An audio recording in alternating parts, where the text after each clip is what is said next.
Good evening, जोहार, नमस्कार। सभी का स्वागत है आपके अपने यूट्यूब चैनल रामगढ़ एडुकेयर में। चौथा ये आपका एमसीक्यू सीरीज़ चल रहा है जेपीएससी जेड के लिए। 100 प्रश्न यहाँ भी देखने वाले हैं। इससे पहले बहुत सारे वीडियोस बने हैं पेपर 1 के लिए, प्लेलिस्ट में आप देख सकते हैं। स्टार्ट करते हैं आज के एमसीक्यू सीरीज़ को, जो कि आपका चौथा सीरीज़ है 100 प्रश्नों का। किसी शोध में रिसर्चर एक ही समूह पर प्री टेस्ट पोस्ट टेस्ट करता है, लेकिन कंट्रोल ग्रुप नहीं रखता। प्री टेस्ट, कोई भी ग्रुप है उसका प्री टेस्ट किए, पहले किए, उसके बाद में भी किए, लेकिन कंट्रोल ग्रुप नहीं है। कंट्रोल ग्रुप का अभाव देखने को मिलता है, तो ये आपका क्वासी एक्सपेरिमेंटल डिज़ाइन कहलाता है। यदि किसी डाटा सेट में एक्सट्रीम वैल्यूज़ बहुत अधिक हैं, तो मीन किस प्रकार प्रभावित होगा। एक्सट्रीम वैल्यूज़ अधिक है डेटा सेट में, तो मीन बहुत अधिक प्रभावित होगा साथियों। मीन आउटलायर्स के प्रति संवेदनशील होता है, इसलिए ज़्यादा प्रभावित होगा। अगला सवाल देखते हैं हम लोग। असर्शन है यहाँ पर learning is a continuous process. अधिगम जो है सीखना सतत प्रक्रिया है। सही बात है। Learning ends after formal education, नहीं, ये जब तक जीवन पर्यंत चलने वाली प्रक्रिया है। जब तक आपकी मृत्यु नहीं होती तब तक आप सीखते हैं। फॉर्मल एजुकेशन मतलब स्कूल कॉलेज यूनिवर्सिटी तक ही सीमित नहीं है ये। तो पहला तो सही है, लेकिन दूसरा आपका गलत है। ऑप्शन बी हो जाएगा। आगे देखते हैं हम लोग। यदि किसी विश्वविद्यालय में ड्रॉप आउट रेट बढ़ रहा है, तो इसका संभावित कारण क्या है। ड्रॉप आउट मतलब यूनिवर्सिटी बहुत सारे बच्चे जो हैं, लर्नर जो हैं, छोड़ रहे हैं। क्यों छोड़ रहे हैं, क्या कारण हो सकता है। बेहतर टीचिंग से तो छोड़ेंगे नहीं, और स्टूडेंट एंगेजमेंट की कमी है तो छोड़ सकते हैं। हाई मोटिवेशन में नहीं छोड़ा जा सकता है। हाई करिकुलम ठीक ठाक है तो ड्रॉप आउट क्यों करेंगे, मतलब स्टूडेंट का इंगेजमेंट नहीं हो पा रहा है, ये यहाँ पर संभावित रीज़न हो सकता है। अगला सवाल है, डिजिटल लिटरेसी का उच्च स्तर किससे दर्शाया जाता है। केवल टाइपिंग से, केवल इंटरनेट से नहीं। Practical evolution of digital content. Cause effect relation, कारक प्रभाव संबंध स्थापित करने के लिए कौन सा डिज़ाइन उपयुक्त है। तो काउज और इफेक्ट किस में देखने को मिलता है, प्रयोगात्मक विधि में ना, तो यहाँ पर एक्सपेरिमेंटल डिज़ाइन हो जाएगा। सर्वे में यहाँ पर प्रभाव काउज पता नहीं चलेगा, हिस्ट्री में भी नहीं, केस स्टडी में भी नहीं।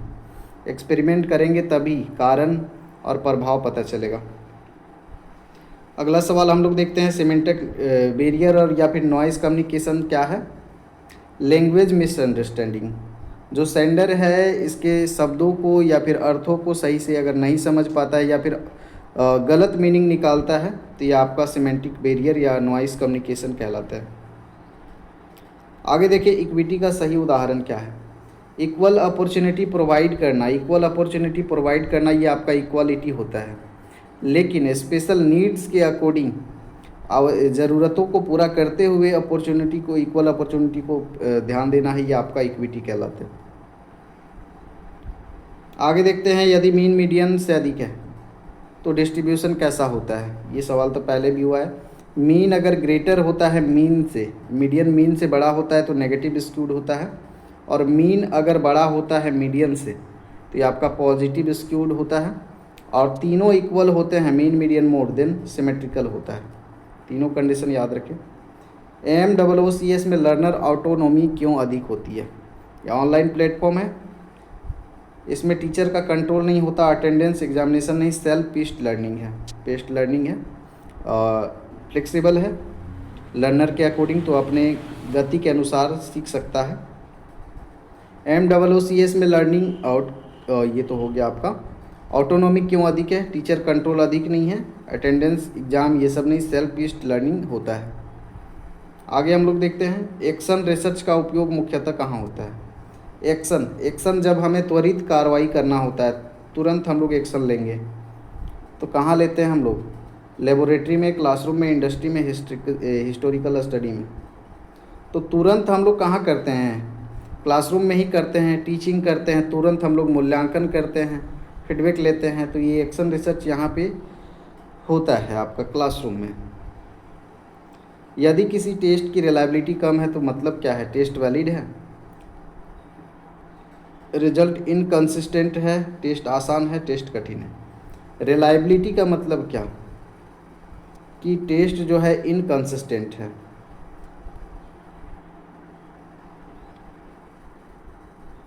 देखिए रिलायबिलिटी में क्या होगा, लो रिलायबिलिटी में जब भी बार बार टेस्ट लेंगे तो रिज़ल्ट जो है अलग अलग देगा। और अगर रिलायबल कब बोलेंगे, जब बार बार टेस्ट लेने पे रिज़ल्ट जो है ऑलमोस्ट सेम देगा, तो ये रिलायबल होगा। बिग डेटा में वेलोसिटी का अर्थ क्या है, ये फुल फॉर्म आपको बताया था। वेलोसिटी का मतलब है डेटा की गति। आगे देखते हैं इंक्लूसिव एजुकेशन में टीचर का मुख्य कार्य क्या है। इंक्लूसिव एजुकेशन से एक सवाल रहेगा, केवल सिलेबस पूरा करना नहीं, केवल ऑप्शन नहीं होंगे, सभी लर्नर्स की ज़रूरतों को समझते हुए एक साथ शिक्षा देना। सैंपल साइज बढ़ाने पर सैंपल एरर पर क्या प्रभाव पड़ेगा। एरर मतलब त्रुटि, साइज बढ़ाएंगे तो घटेगा बढ़ेगा एरर, ये तो घटना चाहिए आपका। बहुत ज़्यादा साइज रहेगा सैंपल का तो त्रुटि होने का संभावना कम है, क्योंकि एवरेज निकालेंगे तो त्रुटि यहाँ पर सैम्पलिंग एरर का कम होगा। आगे देखते हैं हाइपोथेसिस रिजेक्ट करने का उद्देश्य क्या है, अर्थ क्या है। सही नहीं है, नूल हाइपोथेसिस रिजेक्ट हुआ, तो ये हो सकता है नूल हाइपोथेसिस रिजेक्ट हुआ तो ये हाइपोथेसिस भी रिजेक्ट हो जाएगा। नूल हाइपोथेसिस जो है रिसर्च से पहले अनुमान लगाया जाता है और पहले तैयार किया जाता है नूल हाइपोथेसिस। आगे देखते हैं ई लर्निंग का सबसे लाभ क्या है। ये कॉस्टली है, लिमिटेड एक्सेस है, नहीं, एनी टाइम एनीवेयर, कहीं भी कहीं से भी आप सीख सकते हैं, एक्सेस कर सकते हैं ऑनलाइन। कोरिलेशन और काउजेशन में क्या अंतर है।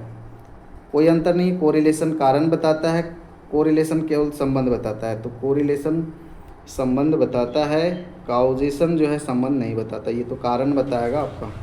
काउज मतलब कारण होता है, तो वो कारण बताएगा, कोरिलेशन जो है संबंध बताएगा। सस्टेनेबल डेवलपमेंट का मुख्य सिद्धांत क्या है। ये केवल वर्तमान विकास नहीं, भविष्य की उपेक्षा नहीं करना है, वर्तमान भविष्य का संतुलन बनाए रखना। फीडबैक टीचिंग लर्निंग प्रोसेस में क्यों महत्वपूर्ण है। फीडबैक अगर मिल रहा है स्टूडेंट से तभी तो इम्प्रूव किया जा सकता है, सुधारा जा सकता है, तो यहाँ पर इम्प्रूवमेंट के लिए ज़रूरी है। कोरिलेशन डेटा के आधार पर काउज इफेक्ट निकालना किस प्रकार की त्रुटि है। Sampling error, logical falsies, measurement error या फिर टाइप 2 एरर। तो ये आपका हो जाएगा लॉजिकल फॉल्सी। आगे देखते हैं हम लोग सीलिंग इफेक्ट कब होता है। टेस्ट कठिन होने पे, टेस्ट बहुत आसान होने पे, रैंडम होने पे, डेटा स्क्यूड होने पे।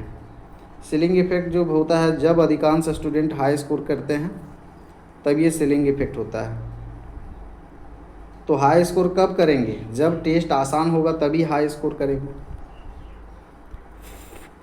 आगे देखते हैं रिलायबिलिटी और वैलिडिटी में के संबंध में सही कथन क्या है। वैलिडिटी बिना रिलायबिलिटी के संभव है, रिलायबिलिटी बिना वैलिडिटी के संभव है, दोनों इंडिपेंडेंट हैं। इंडिपेंडेंट तो नहीं है, डिपेंडेंट है। रिलायबिलिटी बिना वैलिडिटी के संभव नहीं है। रिलायबल टेस्ट वैलिड नहीं भी हो सकता है, लेकिन वैलिड टेस्ट रिलायबल होना चाहिए, ये बात याद रखिए। जो वैलिड होगा वो रिलायबल होगा, और जो रिलायबल है वो ज़रूरी नहीं है वैलिड हो। हाई कुर्टोसिस क्या दर्शाता है, ये दर्शाता है आपका हाई पीक को।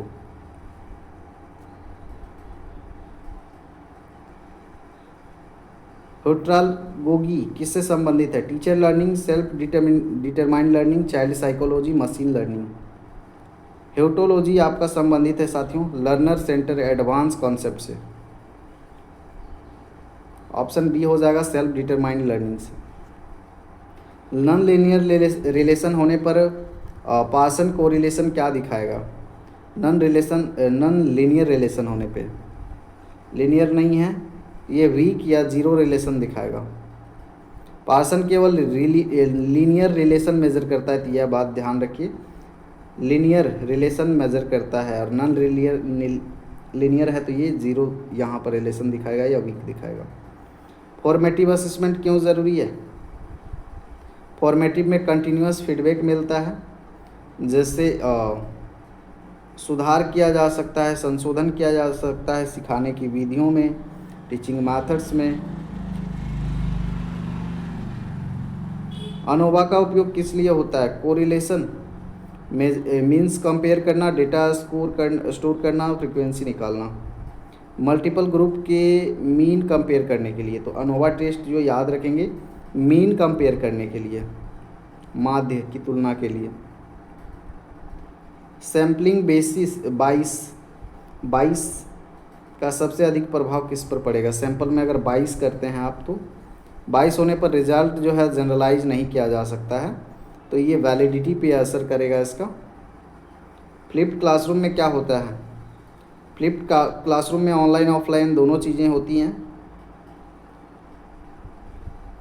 पहले घर पर सीखना, फिर क्लासरूम में डिस्कशन करना, तो ये फ्लिप्ड क्लासरूम होता है आपका। यदि किसी डिस्ट्रीब्यूशन में स्टैंडर्ड डेविएशन अधिक हो तो इसका मतलब क्या होगा? स्टैंडर्ड डेविएशन अधिक है तो इसका मतलब होगा आपका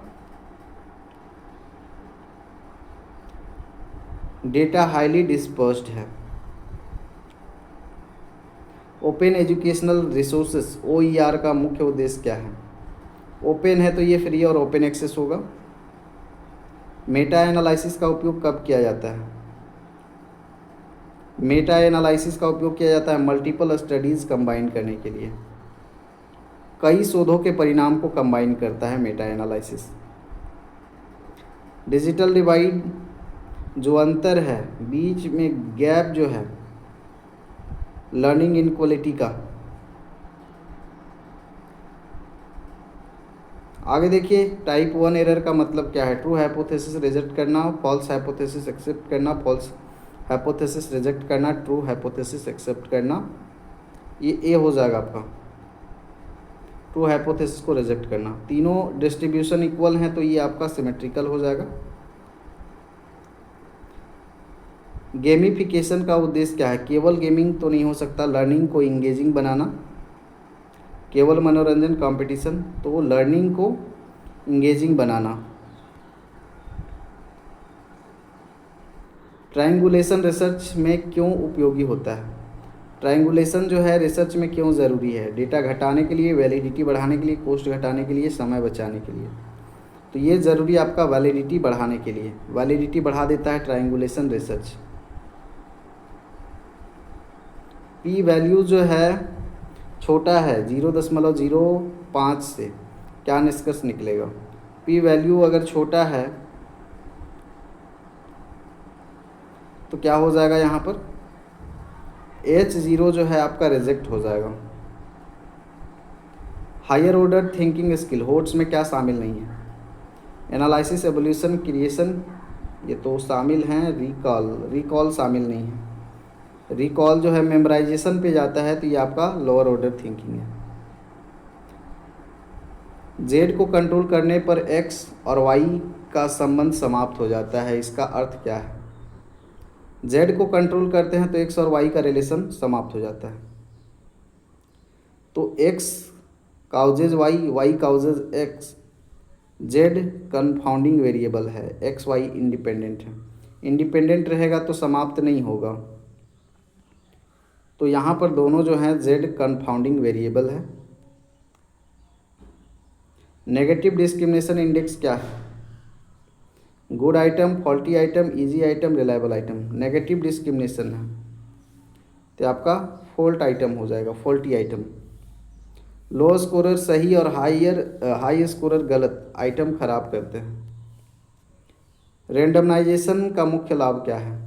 खर्च कम है, 22 कंट्रोल होता है। हाँ, 22 कंट्रोल होता है। रेंडमली डेटा ले रहे हैं तो 22 यहाँ पर नहीं हो रहा है।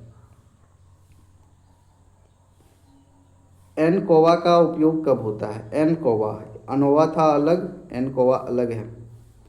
अनोवा का उपयोग होता है मीन्स को कंपेयर करने के लिए, जबकि एनकोवा का उपयोग होता है कोवेरिटीज कंट्रोल करने के लिए।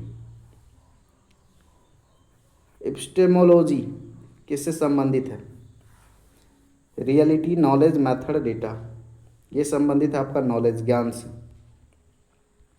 राइट टेल लंबा होने पर स्क्यूनेस कैसा होता है? ये हो जाता है आपका पॉजिटिव।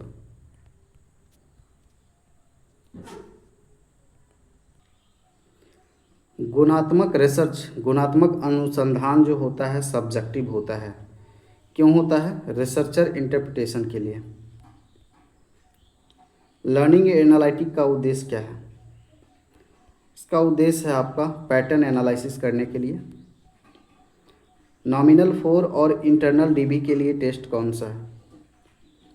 इसके लिए है आपका टी टेस्ट। डिजिटल रिपोजिटरी का मुख्य कार्य क्या है? Coding, storage and sharing. Correct answer. Covert observation का अर्थ क्या है? इसका अर्थ है आपका हिडन ऑब्जर्वेशन। स्टैंडर्ड डेविएशन क्या है? स्टैंडर्ड डेविएशन का क्या है साथियों यहाँ पर formula? Under root variance. Reliability एक है मतलब क्या है? एक है मतलब परफेक्ट कंसिस्टेंसी को मेंटेन किए हुए है। ग्रीन हाउस इफेक्ट का कारण, मुख्य कारक कौन है? CO2 गैस मुख्य कारक है। डिडक्टिव रीजनिंग क्या है? Specific to general, general to specific, या फिर रैंडम या नन? तो डिडक्टिव, डिडक्टिव में क्या होता है? जनरल टू स्पेसिफिक की ओर जाते हैं, एग्जाम्पल्स से रूल्स की ओर। ऑर्डिनल डेटा में कौन सा मेजरमेंट सही है? ऑर्डिनल डेटा में यहाँ पर आपका मीडियन सही होता है। फ्लिप्ड क्लासरूम में टीचर की क्या भूमिका है? लेक्चर नहीं, मार्गदर्शक, फैसिलिटेटर का काम करता है। ओपन एक्सेस जर्नल्स का लाभ क्या है? जर्नल्स जो हैं ओपन हैं, सबके लिए एक्सेस हैं। पेड रेस्ट्रिक्टेड होगा नहीं, लो क्वालिटी नहीं, वाइडर रीच, इसका रीच जो है सबके तक पहुंच पा रहा है। स्मॉल सैंपल का इफेक्ट क्या है? स्मॉल सैंपल, स्मॉल सैंपल जो होगा आपका लो पावर का होगा। इथनोसेंट्रिज्म क्या है? इथनोसेंट्रिज्म ऑन कल्चर, श्रेष्ठ मानना, मतलब अपना कल्चर को श्रेष्ठ मानना। अगला है आपका एक्सटर्नल फैक्टर से प्रभावित रिजल्ट हो सकता है। मैचुरेशन, हिस्ट्री इफेक्ट, इंस्ट्रूमेंटेशन, बाइस। एक्सटर्नल फैक्टर से रिजल्ट प्रभावित हो सकता है आपका हिस्ट्री इफेक्ट।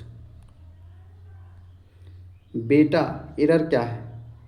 बेटा एरर है आपका टाइप 2 एरर। स्टैंडर्ड एरर किस प्रकार, किससे संबंधित है? ये सैंपल साइज से संबंधित है। प्लेगरिज्म से बचने का तरीका? कॉपी, सिटेशन, मॉडिफाई, या फिर इग्नोर करना? तो बचने का तरीका है आपका सिटेशन। आगे देखते हैं फ्लोर इफेक्ट क्या है? फ्लोर इफेक्ट है आपका डिफिकल्ट टेस्ट। ऑन्टोलॉजी का संबंध किससे है? ऑन्टोलॉजी संबंधित है आपका रियलिटी से। ऑन्टोलॉजी शोध दर्शन का भाग है जो वास्तविकता, रियलिटी यानी कि प्रकृति को समझता है, जबकि एपिस्टेमोलॉजी जो है ज्ञान से संबंधित है।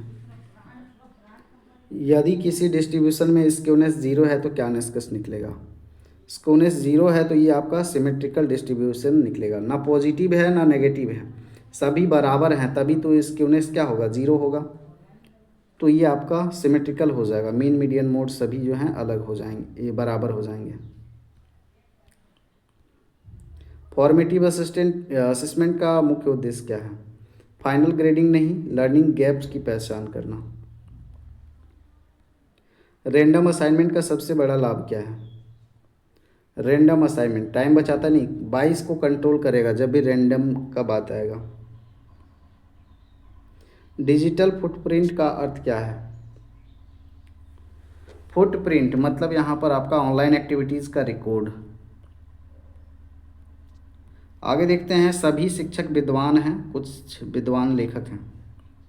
अब जितने भी शिक्षक हैं, ये शिक्षक सभी क्या हैं? सभी शिक्षक जो हैं विद्वान। तो विद्वान इसके ऊपर में कुछ विद्वान लेखक हैं, तो विद्वान का कुछ हिस्सा इंटरसेक्ट करेगा लेखक। अब देखिए यहाँ पर कुछ विद्वान जो है लेखक हो सकते हैं, कुछ लेखक विद्वान हो सकते हैं, सब, जबकि सभी शिक्षक जो हैं विद्वान हैं। तो कुछ शिक्षक लेखक हैं, शिक्षक और लेखक का संबंध ही नहीं। सभी लेखक शिक्षक हैं, सभी लेखक शिक्षक नहीं है, विद्वान हो सकते हैं कुछ लेखक। तो इस हिसाब से कोई नहीं, यहाँ पर कोई भी यहाँ पर निष्कर्ष सही नहीं। रिग्रेशन एनालिसिस का मुख्य उपयोग होता है प्रिडिक्शन करने में। प्रिडिक्शन भविष्यवाणी के लिए रिग्रेशन का यूज होता है। लॉन्गिट्यूडनल स्टडी क्या होती है? एक समय का डेटा, समय के साथ repeated data, random data, cross sectional data. तो ये आपका होता है समय के साथ रिपीटेड डेटा को लॉन्गिट्यूडनल स्टडी कहते हैं हम लोग। आगे देखते हैं MOOCS एजुकेशन को डेमोक्रेटाइज क्यों करते हैं? तो ये क्या है? लार्ज स्केल में फ्री एक्सेस देता है एजुकेशन का। सैम्पलिंग 22 कब होता है? रैंडम सिलेक्शन करेंगे तो 22 तो होगा नहीं, प्रॉपर रिप्रेजेंटेशन में भी नहीं होगा, नॉन रिप्रेजेंटेटिव सैंपल है तो इसमें हो सकता है। लार्ज सैंपल में भी 22नेस कम होता है, तो यहाँ नॉन रिप्रेजेंटेटिव सैंपल हो जाएगा आपका। क्लाउड स्टोरेज का सबसे बड़ा जोखिम? Speed, storage limit, cost, security breach. तो सिक्योरिटी ब्रीच। आगे देखते हैं प्लेटिकोटिस डिस्ट्रीब्यूशन का अर्थ क्या है? इसका अर्थ है आपका लो पीक, और कोटिस का क्या था? High peak. डिडक्टिव रीजनिंग में क्या होता है? डिडक्ट कर रहे हैं जनरल से स्पेसिफिक की ओर। लर्निंग आउटकम का मतलब क्या है? मेथड नहीं, एक्सपेक्टेड परफॉर्मेंस, क्या आउटकम निकल करके आ रहा है। वैलिडिटी का अर्थ क्या है? कंसिस्टेंसी, एक्यूरेसी, ये दोनों में आपका क्या हो जाएगा? एक्यूरेसी को मेजर करता है।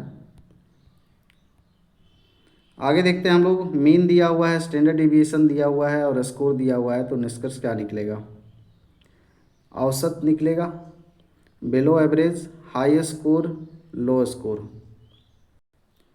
इसका स्टैंडर्ड डेविएशन फाउंड कीजिएगा तो क्या मिलेगा आपको? स्कोर माइनस में मीन। अच्छा, जेड वैल्यू क्या होता है? स्कोर माइनस में मीन अपॉन स्टैंडर्ड डेविएशन 10। तो क्या हो जाएगा ये? तो ये हो जाएगा 20/10, यानी कि 2 निकलेगा, यानी कि परसेंटाइल जो है हाई स्कोर होगा। आगे देखते हैं ग्रीन कंप्यूटिंग का उद्देश्य क्या है? तो इसका उद्देश्य है एनर्जी इफिशिएंट, ऊर्जा गुणांक को बढ़ाना, यूज। कोरिलेशन जीरो का मतलब क्या होता है? कोरिलेशन जीरो है, नो रिलेशन है, नो लीनियर रिलेशन है, स्ट्रॉन्ग रिलेशन, परफेक्ट रिलेशन। तो नो लीनियर रिलेशन अगर जीरो है, को रिलेशन जीरो। तो इंक्लूसिव एजुकेशन का आधार क्या है? इक्वालिटी तो है ही, लेकिन सबसे बड़ा चीज़ है इसमें डाइवर्सिटी, जो विविधता है उसको एक्सेप्ट करना है। हाइपोथेसिस क्या है? ये फाइनल रिजल्ट है? नहीं है, डेटा भी नहीं है, कंक्लूजन भी नहीं है, ये टेस्टेबल स्टेटमेंट है जो कि रिसर्च से पहले दिया जाता है। कंट्रोल ग्रुप ना होने से क्या प्रभाव पड़ेगा? वैलिडिटी बढ़ेगी, वैलिडिटी घटेगी, कोई प्रभाव नहीं, रिलायबिलिटी घटेगी। वैलिडिटी घट जाएगी। आईसीटी इंटीग्रेशन का लाभ क्या है? इंटीग्रेशन कर रहे हैं तो इंटरैक्टिव लर्निंग मिलेगा आपको। सैम्पलिंग फ्रेम क्या है? सैम्पलिंग फ्रेम आपका है पॉपुलेशन लिस्ट। वेरिएंस जीरो का मतलब क्या है? वेरिएंस जीरो है तो high variance, all values equal. Variance zero है, कोई वेरिएंस नहीं है तो सभी वैल्यूज जीरो होंगे, इक्वल होंगे। ओपन डिस्टेंस लर्निंग का उद्देश्य क्या है? क्लासरूम लर्निंग नहीं है, ये फ्लेक्सिबल लर्निंग है। रिसर्च प्रॉब्लम स्पष्ट क्यों होना चाहिए? टाइम बचाने के लिए नहीं, डेटा बढ़ाने के लिए नहीं, मैथोलॉजी तय करने के लिए, ताकि आप तरीका जो है तय कर सकें जिस तरह का प्रॉब्लम है उसके हिसाब से। ऑर्डिनल स्केल के लिए कौन सा मेजर सही है? Mean, median, standard deviation, variance. तो ऑर्डिनल स्केल के लिए आपका मीडियन जो है सही मेजर करता है। पीयर असेसमेंट का मुख्य लाभ क्या है? पीयर में क्या होगा? ग्रुप लर्निंग होगा, कोलैबोरेटिव लर्निंग होगा। डेटा इनक्रिप्शन का उद्देश्य क्या है? डिलीट करना, ये तो सिक्योरिटी के लिए होता है इनक्रिप्शन। नॉन रिप्रेजेंटेटिव सैंपल से क्या समस्या होगी? रिप्रेजेंट नहीं कर रहा है तो इससे क्या होगा आपका? रिजल्ट जनरलाइज नहीं किया जा सकता अगर रिप्रेजेंटेटिव नहीं है सैंपल तो, जिससे जो है वैलिडिटी, वैधता जो है इसकी समस्या होगी। सिंक्रोनस लर्निंग रिकॉर्डेड वीडियो होता है, लाइव क्लास होता है, पीडीएफ या ब्लॉग होता है। सिंक्रोनस जो होता है आपका लाइव क्लास होता है, फेस टू फेस होता है। इन्फॉर्म्ड कंसेंट क्यों आवश्यक है? तो ये आवश्यक है आपका पार्टिसिपेंट्स राइट्स के लिए। एरर वेरिएंस अधिक होने पर क्या होता है? रिलायबिलिटी घटती है। सिंक्रोनस लर्निंग का उदाहरण है रिकॉर्डेड वीडियो नहीं, live class. Real time interaction होता है। इन्फॉर्म्ड कंसेंट क्यों आवश्यक है? ये आवश्यक है पार्टिसिपेंट्स राइट के लिए। एरर वेरिएंस अधिक होने पर क्या होगा? वेरिएंस अधिक होगा तो आपका रिलायबिलिटी जो है कम हो जाएगी। एग्रीडेशन का उद्देश्य क्या है? फीस बढ़ाना नहीं, क्वालिटी एश्योर करना। क्रिटिकल थिंकिंग का मुख्य तत्व क्या है? मेमोराइजेशन नहीं हो सकता है। एनालिसिस तो होगा, गेसिंग गेस करना, रिपीटेशन। तो यहाँ मुख्य तत्व एनालिसिस है, बाकी ये जो है आपके लोअर ऑर्डर थिंकिंग स्किल हैं, गेस करना, रिपीट करना, मेमोराइजेशन करना, ये हायर ऑर्डर थिंकिंग स्किल नहीं है। तो क्रिटिकल थिंकिंग यहाँ पर एनालिसिस करना हो जाएगा। तो ये आपके ख़त्म हो गए। अगले सेट्स के लिए बने रहिएगा। यूजीसी नेट का पेपर करवाए हैं, 24-25 का एक पेपर और करवा देंगे, तो उसके लिए बने रहिए। आगे के लिए धन्यवाद।